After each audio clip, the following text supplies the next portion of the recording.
गजब की चीज क्या निकल के आई आपके पेपर के पॉइंट ऑफ व्यू से, बायोडाइवर्सिटी और पॉल्यूशन के पॉइंट ऑफ व्यू से एक बहुत ही अल्टीमेट न्यूज है। अल्टीमेट न्यूज ये है कि हाल ही के अंदर नीदरलैंड में इंसानों के रक्त पर एक सैंपल कलेक्शन का प्रयोग किया गया। मतलब ऐसे समझिए कि नीदरलैंड के अंदर जो डच वैज्ञानिक हैं उन्होंने 22 रैंडम लोगों के ब्लड सैंपल्स लिए। जैसे मेरा ब्लड सैंपल ले लिया, फिर कहीं और 5 किलोमीटर दूर जाकर के किसी बच्चे का ब्लड सैंपल ले लिया, कहीं दूर जाकर पहलवान का ले लिया, कहीं जाके डॉक्टर का ले लिया। इस प्रकार से उन्होंने 22 ब्लड सैंपल कैलकुलेट किए, रक्त के सैंपल कैलकुलेट किए।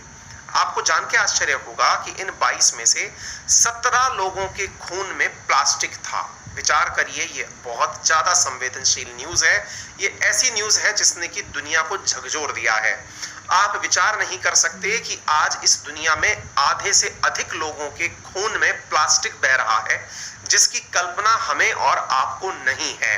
ये चीज जैसे ही आपको पता चलती है, निश्चित ही आपके कान चिंता के मारे खड़े हो जाने चाहिए कि आपके ब्लड में प्लास्टिक है। अब आप पूछेंगे कि सर हमारे ब्लड में प्लास्टिक पहुंचा कैसे? बहुत आसान तरीके से पहुंचा। कैसे? बचपन में जब बच्चे ने दूध की बोतल को मुंह से लगाया, तब बोतल के माध्यम से प्लास्टिक उसके शरीर में सबसे पहले एंट्री किया। दुनिया में जब से प्योर वाटर पीने के चलते ये जो पानी अपन पीते हैं आजकल आरओ का या डिस्टिल वाटर या मिनरल वाटर जो हम पीते हैं, ये जिस प्रकार की बोतल्स के अंदर पानी पिया जाता है, वहां पानी के साथ साथ उस बोतल के किनारों के अंदर से झड़ करके प्लास्टिक की छोटी छोटे कण हमारे शरीर में एंट्री कर जाते हैं। हमारे शरीर में बहुत सारे कॉस्मेटिक का प्रयोग किया जाना, बहुत सारे खाद्य पदार्थों का प्लास्टिक में रखकर संग्रहण करना, भोजन इत्यादि के लिए आवश्यक सामान को प्लास्टिक की थैली से इधर से उधर लेके जाना, स्ट्रॉ से कोल्ड ड्रिंक का पीना, ये सारी वो चीजें हैं जिनसे हमारे शरीर में माइक्रोप्लास्टिक्स की एंट्री हुई। अब चैलेंज क्या है? चैलेंज ये है कि जब खून के अंदर माइक्रोप्लास्टिक हो चुका है तो निश्चित ही उस माइक्रोप्लास्टिक की ऑक्सीजन बाइंडिंग कैपेसिटी नहीं होगी, जिस वजह से ऑक्सीजन जब वो सही से ले जा ही नहीं पाएगा तो श्वसन संबंधी दिक्कतें होंगी।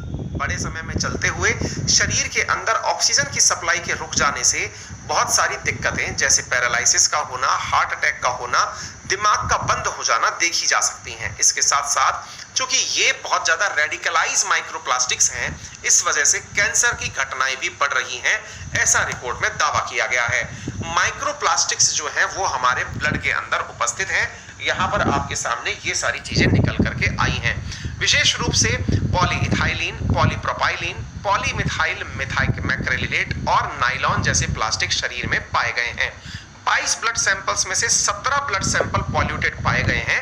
ये निश्चित ही एक चौंकाने वाला तथ्य है जो हम सबको चिंता में डाल सकता है। यानी कि शरीर के अंदर यह एक चिंता का बहुत बड़ा पार्ट बन जाता है। बड़ा सवाल बनता है कि सर क्या कॉस्मेटिक्स के अंदर भी माइक्रोप्लास्टिक का उपयोग होता है? जी हाँ, हमारे शरीर के बहुत तरीके से उपयोग में लिया जाता है।